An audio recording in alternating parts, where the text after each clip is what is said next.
Okay guys, welcome back to the Python Fundamental.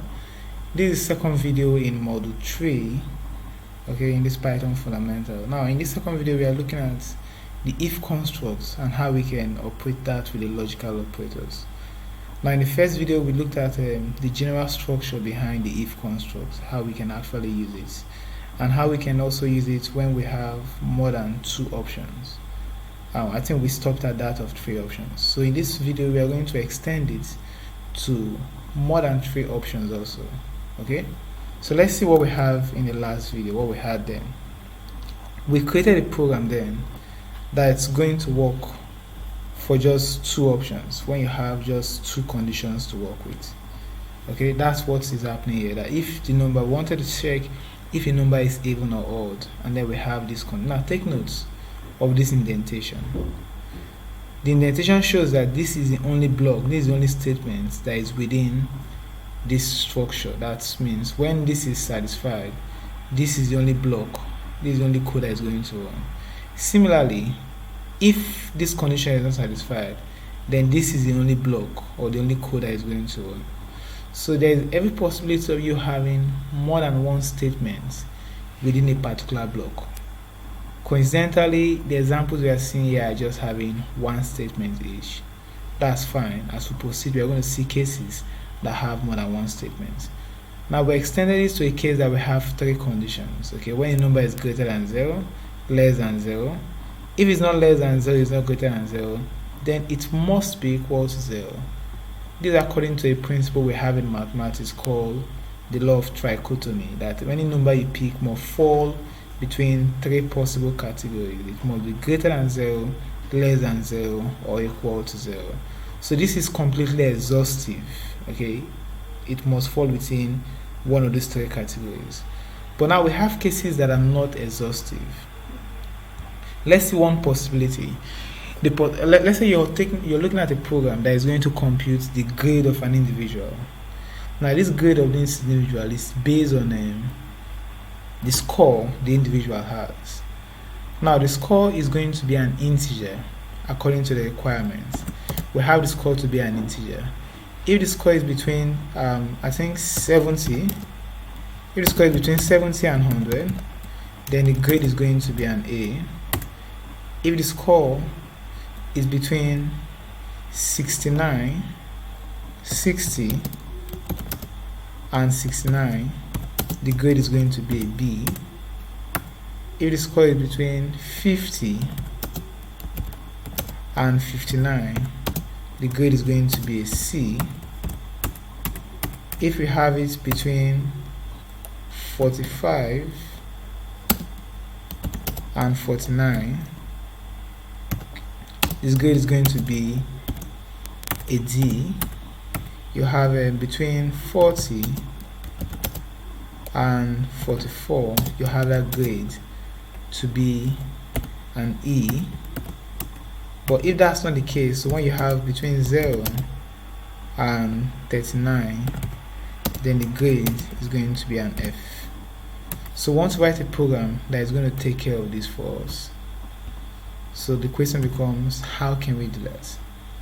Now for us to do this, first we need to get the user input, we need to get the score from the user. So we have to say score, we have a variable called score. Since we are expecting an integer, we need to use the int function to convert this to an integer. So we ask the user to enter the score. So this user is going to provide the score for us. Now we have to test. So we'll say if the score is greater than 70, then we have to just print, we just want to display that the grade is A. Or let us say A, we just want to display A. But if that's not the case, so we have elif as usual. We still have to test if the score, now if the score is not greater than 70 or equal to 70, then we need to verify if the score is greater than or equal to 60. If it is, we have to print that the grade is a B. If this is not the case, we move further to say if the score is greater than or equal to 50, the grade is a C. if it's greater than or equal to, I think what we have next is 45. The grade is a D. If it's 40, that should be 39. 40, yeah. So for 40, we have the grade to be an E. But if the score, if it is not within this category, we can go ahead and say print the grade is F. Okay, and let's see if this is going to work out fine for us. So if we try that, if I try a score of 78, it's giving me A, all looking fine.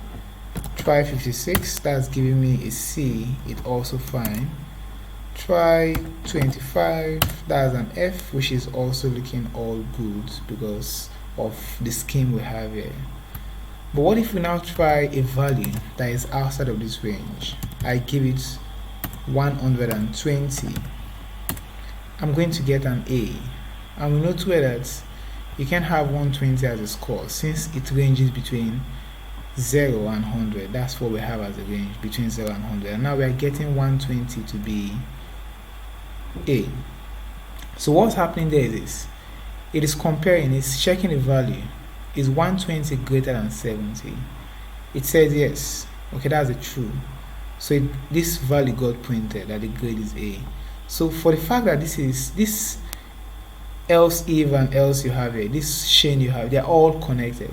So if one is true, it's going to skip all the other conditions.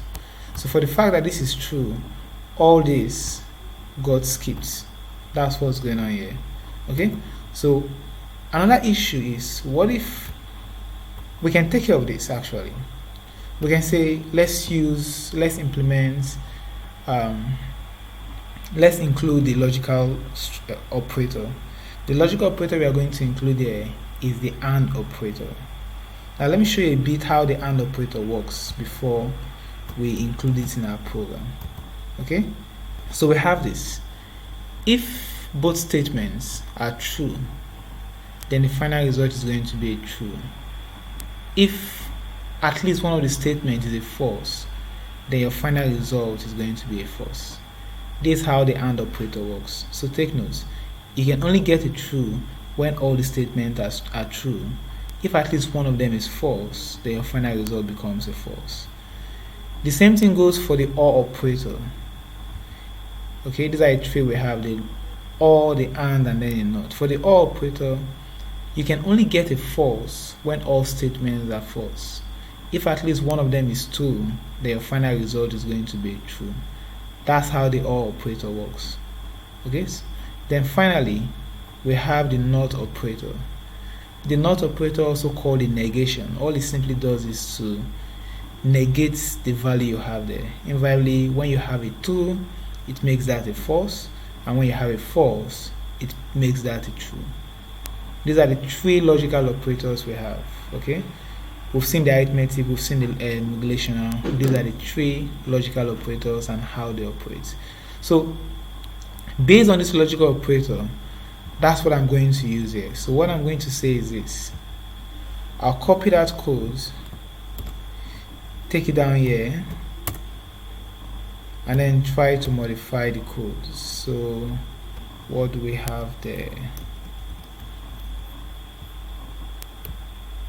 So I'll copy this and then modify it here.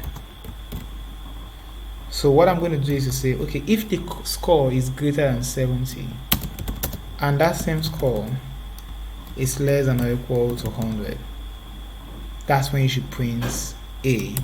So this time around, if I try 20, 120 is going to give me a B. So you can see it has shifted from being A down to being B. Now this is because it tested the score, which is 120, greater than 70. That's a true. Is it less than 100? That's a false. So everything here becomes false. This statement got skipped. This block of code prints A. It came to this part here and asked, okay, is the score greater than 60? That's a true. So it printed B and skipped all of this. So that's going to be a transfer of burden, and that's not what we want. So what we need to do is to include this condition in all of them. Okay, so we have to say for the second case, the score should be greater than or equal to 60, and it should be less than or equal to 69, because that's the range we have for a B. Then the same thing for this, it should be less than or equal to 55, or 59 rather. That's the range we have for that. This is going to be 49. That's the range we have for a D.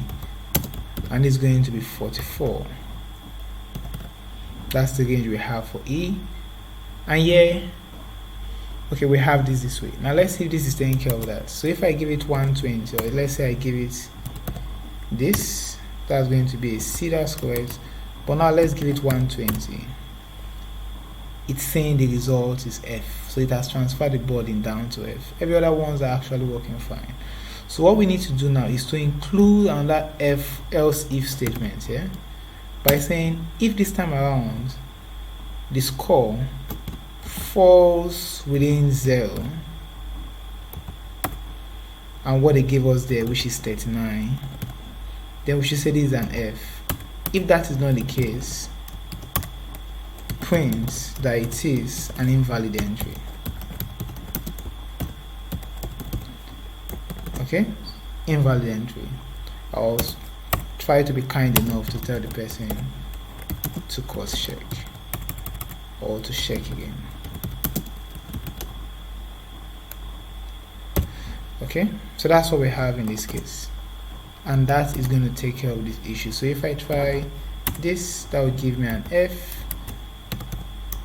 that would give me an A. If I try 123, that's going to give me invalid entry. That I should please check my inputs again. Okay, so we've seen in this video how we can work with multiple else if statement. This is actually meant to be a nested if, okay, but we decided to combine all of this into what they call a block if statement. And we've also seen how we can work with the logical AND operator. That's what we've seen. So in the next video we are going to look at how we can work with the OR operator, okay, the NOT operator, and also we are going to look at ternary operators. So if you have any question, any comment, any suggestion, you go ahead and put in the comment section below. Otherwise, I'll see you guys in the next video. Bye bye.